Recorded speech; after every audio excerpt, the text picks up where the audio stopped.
సామాన్యులను దోచుకొని దాచుకుంటున్నారు. ఎవరు అడుగుతున్నారు అన్న ప్రజలు అడగలేరు. పత్రికలు కూడా ఒక విధంగా ఈరోజు టీఆర్ఎస్ పార్టీని బయట పెట్టాలంటే భయపడుతున్నాయి. అటువంటి వాళ్ళకి ఇప్పుడు వాళ్ళు అడిగే ప్రశ్నించే వాళ్ళు ఎక్కడ ఉన్నారు? మావోయిస్టులతో మీకు సంబంధాలు అప్పుడు నిషేధిత ఉన్నప్పుడు మావోయిస్టులతో సంబంధాలు ఉన్నప్పుడు ఎవరు అప్పుడు పోలీసులు పోటా పెట్టారు కదన్న, పోటా కేసు పెట్టారు. అప్పటి వరకు అంతకంటే ముందు అన్న 2003లో పోటా పెట్టారు. అంతకంటే ముందు అది వెళ్ళే వాళ్ళం, వాళ్ళు పిలిచేవాళ్ళు, బాగా రిసీవ్ చేసుకునే వాళ్ళ. నేను ఒక్కసారో రెండు సార్లు వెళ్ళాను అన్న. ఒక ఆర్కేని కలిసాను. అట్లా కూర్చునేవాడు. నాకైతే నన్ను ఒకసారి పిలిచినప్పుడు మా ఆయన గురించి ఇట్లా మురళిని ఇట్లా చేయమని అట్లా చేయమని ఇట్లాంటివి ఉంటాయి అని చెప్పి నాకు చెప్పారు. సరే అని చెప్పి నేను వచ్చాను. ఎమ్మెల్యేగా ఉన్నప్పుడే కలిసాను. మా హస్బెండ్ మాత్రం వెళ్తా ఉండేవాడు. ఇక ఎక్కడని నాకు చెప్పకుండా బయటకు వెళ్తా అని చెప్పి వెళ్ళి నక్సల్స్ మంచిగా చూసుకునేవారు. ఆ రోజు మా కారు మీద కూడా అనుకోకుండా నేను పోయిన రోజు అక్కడ ఉన్న గ్రామస్తులు దాడి చేశారు. అసలు నాకు అర్థం కాలేదు ఏం జరుగుతుందో అనేది. అప్పుడు ఏం చేశాడంటే ఆయన ఒక మనిషిని పంపించి మన వాళ్ళే అంతకు ముందు రోజు అంటే వాళ్ళు ఊర్లలో ఇవి తుడికాక అది ఏరుకొచ్చుకొని అమ్ముకొని డబ్బులు పెట్టుకుంటారు కదన్న. అట్లా డబ్బులు పెట్టుకుంటే ఎవరో కారులో వచ్చి దొంగతనం చేసుకొని వెళ్ళారంట.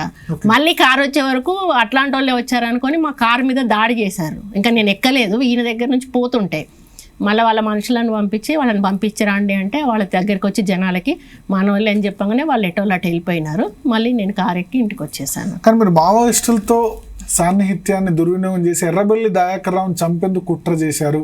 ఎక్కడ జరిగింది? తన ఆయన మీద అటాక్ పలానా చోట పలానా దగ్గర లేదన్న. కుట్రవాణితే దానికి ఉంటది కదా, రెక్కి చేశారా లేకపోతే మా దగ్గర కేసు పెట్టింది అదే కదా. వాళ్ళు పెడతారు, అధికారంలో ఉన్నప్పుడు పెడతారన్న. అధికారంలో ఇప్పుడు మేము ఆర్కే చచ్చిపోయిందని నిషేధ మీ చేతికి మట్టి అంటకుండా పని కానిచ్చేందుకు ప్రయత్నం ఎట్లా చేస్తామన్నా? ఇప్పుడు ఎట్లా చేస్తాం? మేమైతే పోతే వాళ్ళకి ఎట్లాగూ తెలుస్తుంది, ఇన్వెస్టిగేషన్లోనైనా తెలుస్తుంది. ఇప్పుడు వాళ్ళ వ్యవస్థ చేతిలో ఉంది ఉన్నప్పుడు మమ్మల్ని మేము దాచిపెట్టుకుంటే దాగేది కాదు కదన్నా. ఏదైనా ఉంటే కొండమురళి చెప్పి చేస్తాడన్నా, దొంగతనంగా చేయాల్సిన అవసరం లేదు, మాకు అవసరం లేదు. వాడు పాపాన వాడు పోతాడు, వదిలేసాము, దేవుడు చూసుకుంటాడు అంతే. ఇంకా ఇప్పుడు రాజశేఖర్ రెడ్డి చాలా ప్రొటెక్ట్ చేశారు మమ్మల్ని ఒక విధంగా 99 నుంచి కూడా. ఎట్లా రాజశేఖర రెడ్డితో మీ సంబంధాలు ఎట్లా ఉండేవి? అంటే నాకు తెలిసి ఆయన 99 నేను ఎంపీపీ ఉన్నప్పుడు అన్న మన దామోదర్ రెడ్డి అన్న ఉన్నాడు తుంగతుర్తి, ఆయనతోటి ఒక మాట మా డిసిసి ప్రెసిడెంట్కి చెప్పాడు, ఇట్లా మురళిని సురేఖను వచ్చి కలవమనంటే నేను తను వెళ్ళి కలిసాము. కలిసినప్పుడు భుజం మీద చేసి ఇట్లా అని, మురళి మంచి ఫాలోయింగ్ ఉంది, మంచి పేరు ఉంది, నువ్వు మంచి ఆర్గనైజేషన్ చేసుకుని నెక్స్ట్ టైము ఎమ్మెల్యే టికెట్కు నేను హామీ ఇస్తాను అని మాట చెప్పారన్న. అప్పటి నుంచి ఇద్దరం కూడా తిరుగుతూ ఉన్నాము. షాయంపేట తిరుగుతున్నాము. ఎలక్షన్స్ టైం వచ్చింది అంటే ఈ 9 years పీరియడ్లో ఈయన మీద కేసులు ఎక్కువైపోయినాయి కదన్న. ఆ తర్వాత వెళ్ళి ఎలక్షన్స్ టైంలో వెళ్ళి టికెట్ నాకు ఇవ్వండి అన్న అంటే ఒక మాట చెప్పాడు, మురళి వద్దు, మళ్ళీ ఇట్లా నేర చరిత్ర ఉన్న వాళ్ళకి టికెట్ ఇచ్చారనేటువంటి బద్నాం వస్తుంది, ఎట్లాగూ సురేఖ ఇందులో ఉంది, ఎంపీపీగా ఉంది కాబట్టి ఆమెకి ఇచ్చేద్దాము అని చెప్పి ఆ విధంగా నన్ను ఎమ్మెల్యే చేయడం జరిగింది. 3 times చేశారు ఆయన ఉన్నప్పుడు. సెకండ్ టైం నేను అడగలేదు మంత్రి, ఎందుకంటే నాకంటే సీనియర్లు చాలా మంది ఉన్నారు. ఆయన ఫస్ట్ టైం అధికారంలోకి వచ్చినప్పుడు అడగడానికి కూడా పద్ధతి కదని నేను మురళి గారు అసలు అడగలేదు. 3rd time మాత్రం ఒక్కసారి ఎర్లీ మార్నింగ్ వెళ్ళి కలిసాం. ఆయనకు మార్నింగ్ కొంచెం ఇంపార్టెంట్ వాళ్ళని కలవడం అలవాటు, సూర్యుడు కల్పించేవాడు పొద్దున్న 4 గంటలకు 5 గంటలకు ఆ టైంలో. ఆ రోజు నేను మా హస్బెండ్ టైం తీసుకున్నాము, వెళ్ళి కలిస్తే ఇట్లా అన్నాడు, అంతే ఏం అనలేదు. అన్న మమ్మల్ని చూడండి అంటే ఇక అర్థం అయ్యి కానట్టుగా చెప్పాడు. ఇక ఆయన మీద వదిలేసి వచ్చాము. అసలు మాకు ఫోన్ కూడా రాలేదు, టీవీలో స్క్రోల్ అవుతుంది కానీ మాకు వాళ్ళ దగ్గర నుంచి అఫీషియల్గా ఫోన్ రాలేదు.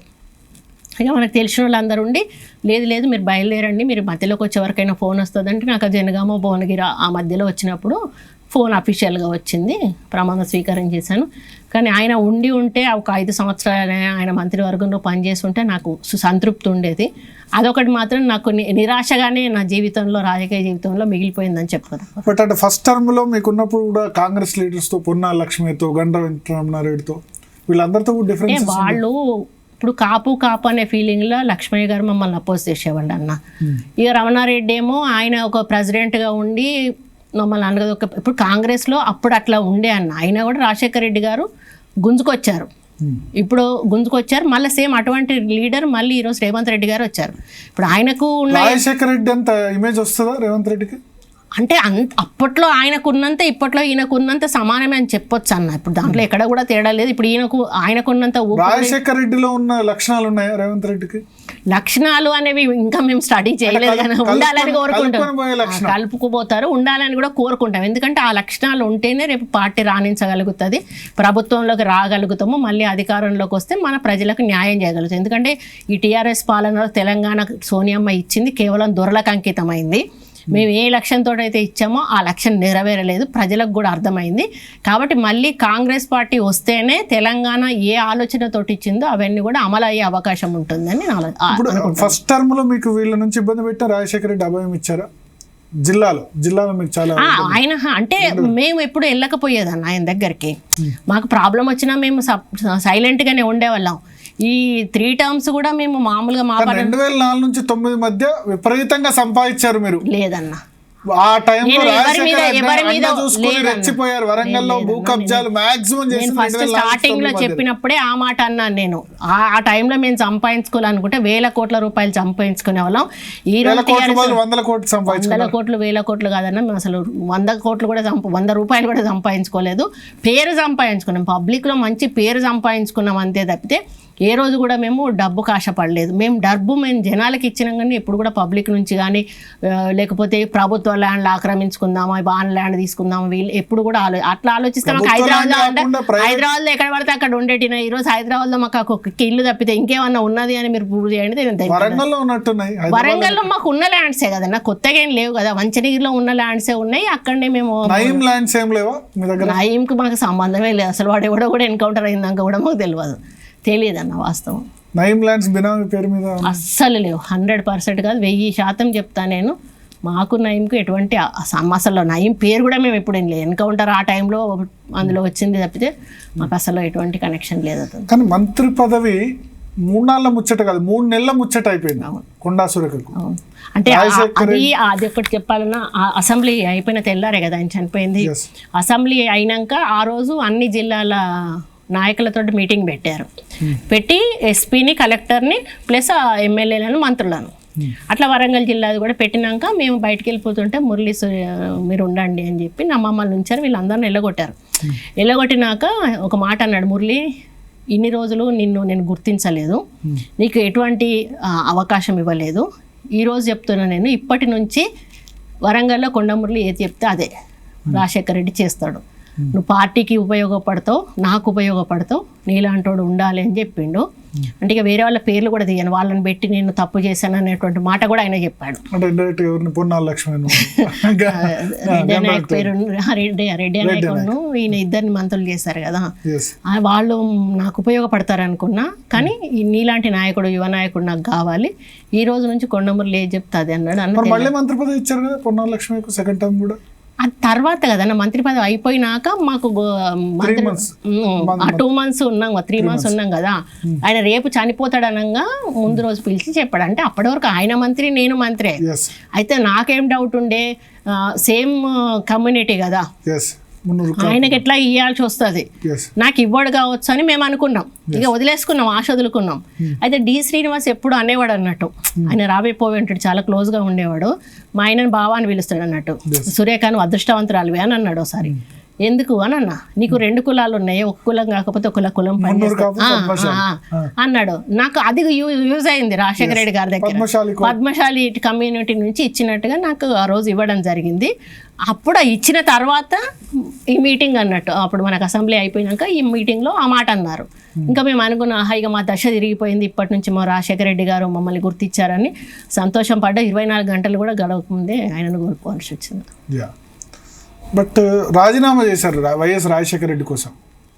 అంతమంది మంత్రులు ఉండే, 30 మందికి పైగా మంత్రులు ఉండే, మీరు మాత్రమే ఎందుకు రాజీనామా చేశారు? చెప్పా కదా, ఎవరి స్కెచ్ అది? ఎవరి స్కెచ్ కాదు. మాకు ఆయన మీద ఎందుకు ప్రేమ అంటే ఇప్పుడు దయాకర్ రావు మమ్మల్ని ఇబ్బంది పెట్టిందంతా మీకు చెప్పాను కదా, అది చెప్పినప్పుడు ఆయన ప్రతిసారి కూడా మాకు అండగా ఉండేవాడు. నేను ఉన్నాను, మీకు ఏం కాదు, నేను ఉన్నాను అనేటువంటి ఒక భరోసా ఇచ్చేవాడు. ఆ భరోసాతోటే మేము ధైర్యంగా రాజకీయాల ముందుకు వచ్చాము. లేకపోతే ఎక్కడో ఆగిపోయేవాళ్ళం. ఒక వ్యక్తి, ఒక నాయకుడు భరోసా లేనప్పుడు కింది నాయకుడు ఏం చేయలేడు అన్న.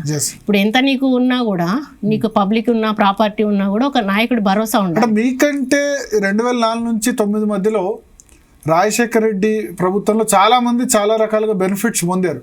వాళ్ళు ఎవరు రాజీనామా చేయండి, ఈవెన్ అంటే వాళ్ళకి విలువలు తెలియలేదు కావచ్చు. నాకు నాకు ఆ విలువ, ఆయన విలువ అనేది తెలిసింది కాబట్టి ఆయన చనిపోయినాక నాకు ఆ అటాచ్మెంట్ తోటి మా హస్బెండ్ నేను డిసైడ్ చేసుకున్నాం. అటువంటి వ్యక్తి కోసం మనం మంత్రి పదవి వదిలిపెట్టుకుంటే అదొక త్యాగం అంతే, అదొకటి నిలిచిపోతుంది, అది వదిలిపెట్టుకోవాలి ఆయన కోసం. ఎందుకంటే ఆయన కొడుకు కావాలి అనేది. అప్పుడు తెలంగాణ కోసం రాజీనామా చేస్తుంటే, తెలంగాణ కోసం కూడా చేసామన్నా, ఒప్పుకోలేదు. వ్యక్తి గురించి తెలంగాణ అప్పుడు కూడా మేము రాజీనామా స్పీకర్ కు సేమ్ ఫార్మేట్ లో ఇచ్చాము, కరెక్ట్ ఫార్మేట్ లోనే ఇచ్చాము. అదంతా అప్పుడు ఇక బఫూన్ల లాగా తీసుకున్నారు, ఏది రాజీనామాలు అనేవి ఒక బఫూన్ దానిలాగా తీసుకున్నారు కాబట్టి యాక్సెప్ట్ చేయలేదు. ఇది నేను సీరియస్గా, ఇది నా సొంతంగా ఇండివిజువల్గా లేరు. వెంటనే రోషయ్య గారు వెంటనే యాక్సెప్ట్ చేసి లెటర్ పంపించారు, రాజ్భవన్ నుంచి వచ్చేసింది మనకి. ఓకే, సో మీ లెటర్ వల్ల లబ్ధి పొందింది అల్టిమేట్గా, అంటే మీరు రాజీనామా చేయడం వల్ల లబ్ధి పొందింది ఇప్పుడు ఆంధ్రప్రదేశ్ ముఖ్యమంత్రిగా ఉన్నారు వైఎస్ జగన్. బట్ జగన్కు మీకు సంబంధాలు ఎట్లా ఉన్నాయి? ఆయనతోటి మాకైతే సంబంధాలు ఇప్పుడు లేవన్న, 100%, 100% లేవు కంప్లీట్గా. ఎందుకంటే ఆయన వైఎస్ఆర్సీపీలో మేము ఉన్నంతకాలం కూడా ఆయన వెనకాల ఎన్ని ప్రోగ్రామ్స్ పెట్టినా కూడా వెనకాల తిరిగినాము. ఆయన జైల్లో ఉన్నప్పుడు కూడా చాలా చోట్లకి నన్ను రాజశేఖర రెడ్డి విగ్రహాల్లో ఓపెనింగ్ చేయమని గ్రామాల నుంచి అంటే నేను రాజీనామా చేసినాక పబ్లిక్లో ఒక లాంటి ఇట్లా భూమి వచ్చిందన్న. అంటే ఆ కొండా సురేఖ అని చెప్పేసి వాళ్ళందరూ కూడా చనిపోయిన 20 days రాజీనామా చేశారు కదా, 20 days అనుకుంటా. అప్పటి వరకు కొట్లాడినాము, ఇక ఆయన కొట్లాడినాము. ఆ పరిస్థితి లాస్ట్ ఒక క్యాబినెట్ మీటింగ్ అటెండ్ చేసి ఆ రోజు రాసా రాత్రి లెటరు, మర్నాడు 4 గంటలకు టైం తీసుకున్నా ఇచ్చేసాను. నా సొంత హ్యాండ్ రైటింగ్ తోటే ఉంటుంది ఆ లెటర్ కూడా. అది చేసినాక పబ్లిక్లో ఒక రియాక్షన్ వచ్చిందన్న, రాజశేఖర రెడ్డి గారి కోసం నేను నిలబడితే ఇంత రియాక్షన్ వచ్చింది కాబట్టి దాన్ని ఆసరాగా ముఖ్యమంత్రి చేయాలని ఎందుకు కొట్లాడారు? అంటే వాళ్ళు ఆచరిక పాలన కాదు కదా, అట్లని కాదు. జగన్ అప్పటికి ఫస్ట్ టైం ఎంపీ. అవును, రాజశేఖర రెడ్డి గారు ఉన్నా కూడా వారసుడైతే జగన్ అయ్యేవాడు కదన్నా. ఇప్పుడు కేసీఆర్, కేటీఆర్ ఒకటన్నా 10 సంవత్సరాలు ఆయన మంత్రి ఉన్నాకనే బెంగళూరులో ఉన్నారు జగన్మోహన్ రెడ్డి. రాజశేఖర రెడ్డి యాక్సిడెంటల్ గా చనిపోయాడు. యాక్సిడెంటల్ గా చనిపోకపోతే ఆయన ఇంకొక టర్మ్ 2 టర్మ్లో అయితే ముఖ్యమంత్రిగా ఉండేవాడు కదా. అప్పుడు ఏం చేసేవాడు, కొడుకును ముఖ్యమంత్రిని చేసి ఆయన దిగిపోయేవాడు. ఇప్పుడు కేసీఆర్, కేటీఆర్ ట్రై చేస్తున్నాడు కదా జాతీయ పార్టీలో. అంటే అప్పుడు రాజశేఖర రెడ్డి గారు హవా నడిచిందన్న. అప్పుడున్న పరిస్థితులలో తప్పకుండా ఆయన చేసేవాడు. ఆ విశ్వాసంతో మేము కొట్లాడాం ఆయన కావాలని చెప్పి. ఎప్పుడన్నా రిగ్రెట్ ఫీల్ అయ్యారా రాజశేఖర రెడ్డి గురించి రాజీనామా చేశాను? ఇప్పుడు ఇప్పటి వరకు కూడా ఏ ఒక్క రోజు కూడా నేను ఫీల్ దానివల్ల ఏం బెనిఫిట్ ఏం రాలేదు. కానీ పబ్లిక్ లో ఒకలాంటి మంత్రిగా అయితే ఉండేవాళ్ళం. ఇప్పుడు మాకు ఒకటి ఏంటంటే, మీరు మా ఇంటికి వస్తారు, ఏదైనా పని చెప్తారు, అడుగుతారు, మీరు మాట ఇవ్వండి సార్ అంటారు. అంటే మాట ఇస్తే వీళ్ళు కట్టుబడతారు. మీరు మాట ఇవ్వండి సార్, ఆ రోజు ఇచ్చిన మాట కోసం కొండా సురేఖ కట్టుబడి రాజీనామా చేసింది అనేది వాళ్ళకి పబ్లిక్లోకి వెళ్ళిపోయింది. ఇప్పుడు జనాలకి ఏంటంటే వీళ్ళు మాట ఇస్తే నిలబెట్టుకుంటారు అనే ఒక మాకు అదైతే పబ్లిక్లోకి వెళ్ళింది. దానివల్ల నేను ఇదొక్కటి మాత్రం సంపాదించుకోగలిగా, ఆస్తిలాగా రాజశేఖర రెడ్డి కోసం రాజీనామా చేసి మాట తప్పని నేతలు వీళ్ళు అనేటువంటి పేరు అయితే సంపాదించుకోగలిగా. సురేఖ గారు, వైఎస్ జగన్ గురించి రాజీనామా చేశారు, సంవత్సరం తర్వాత ఆయన పార్టీ పెట్టారు. బట్ ఇప్పుడు వెనక్కి తిరిగి చూసుకుంటే మీకు బాధ అనిపించట్లేదా? దేని గురించి అంటే ఆ రాజీనామా చేయడం, 4 సంవత్సరాలు మంత్రి పదవి పోవడం, ఇప్పుడు చూస్తే జగన్ కనీసం జగన్ మీద మాట్లాడుకునే సిచ్యువేషన్ కూడా లేదు. కరెక్ట్, తెలంగాణ అనేది విడిపోతుందని మేము ఎప్పుడో అంటే ఇస్తారు అని అప్పుడున్న పరిస్థితులలో పోరాటం జరుగుతుంది కానీ వస్తుంది అనేటువంటిది ఎవరు కూడా అనుకోలేదన్న. సోనియా గాంధీ గారు మాట ఇచ్చారు, తెలంగాణ ఇచ్చారు. జగన్మోహన్ రెడ్డి గారు కూడా ఆ టైంలో కొంత తెలంగాణకు ప్రోగా మాట్లాడతారు, మాట్లాడినప్పుడు అందులోనే కంటిన్యూ కావచ్చు అని మేము అనుకున్నాం. ఆయన అప్పుడు జైల్లో ఉన్నాడు. సుబ్బారెడ్డి గారు, రామకృష్ణారెడ్డి గారు, విజయమ్మ మేమందరం కూర్చొని 2 రోజులు చర్చలు చేశాము. ఆయన ఒకటే మాట లోపల నుండి చెప్పింది ఏంటి అంటే, ఖరాఖండిగా సమైక్యాంధ్ర అనేటువంటి నినాదం మీద ఎత్తుకోండి, ఎవరు అందులో ఉన్నా ఎవరు పోయినా మనకు నష్టం లేదనేటి మాట ఆయన చెప్పారు. బట్ మీరు జాయిన్ అయినప్పుడు 2010 జాయిన్ అయ్యాక ఇంత తిరిగాం కదన్న, తిరిగాము మేము, తెలంగాణ నిలబడ్డా కూడా కదా తెలంగాణలో, నేను కంటెస్ట్ కూడా చేసే కదా వైఎస్ఆర్సీపీ నుంచి. కానీ మీ మీద ఒక రిమార్క్ ఉంది, మానుకోటలో ఉద్యమకారుల మీద రాళ్లు విసిరారు, కొండా మురళి ఫైరింగ్ చేశారు ఉద్యమకారుల మీద. ఆ రోజు పొలిటికలైజ్ చేయడానికి, జగన్మోహన్ రెడ్డిని డిమెరిట్ చేయడానికి పదే మేము అప్పుడు మీటింగ్ పెట్టామన్న. మేము రాజకీయ లబ్ధి కోసం రావడం లేదు, రాజశేఖర రెడ్డి గారి కోసం చనిపోయిన కుటుంబాలను పరామర్శించడానికి వస్తున్నారు అన్నప్పుడు ఆయనకు ఒక రిమార్క్ అనేది ఉండాలి, వైఎస్ఆర్సీపీకి రిమార్క్ అనేది ఉండాలి అనేది అప్పుడు రోషయ్య గారు ఉన్నటువంటి ప్రభుత్వంలో పోలీసులకు ఫ్రీ హ్యాండ్ ఇచ్చి ఆ రోజు మా మీద దాడి జరిగేలాగా చేయడం జరిగింది. ఆ రోజు అందులో కొంత బయట తెలంగాణ ఉద్యమకారులు కదా, ఉద్యమకారులలో కొంతమంది విద్రోహ శక్తులు కూడా కూడి ఆ రోజు మా మీద దాడి చేశారు. వాస్తవంగా అందులో ఆ రోజు మేము చనిపోవాల్సిన వాళ్ళం. యాసిడ్ బాంబ్స్ తోటి, వాళ్ళు పెట్రోల్ బాంబ్స్ తోటి వచ్చారు. మేము ఉన్నటువంటి రూమ్ మీద వేసి తగలెచ్చడానికి బాగా ప్రయత్నం చేసిన సందర్భంలో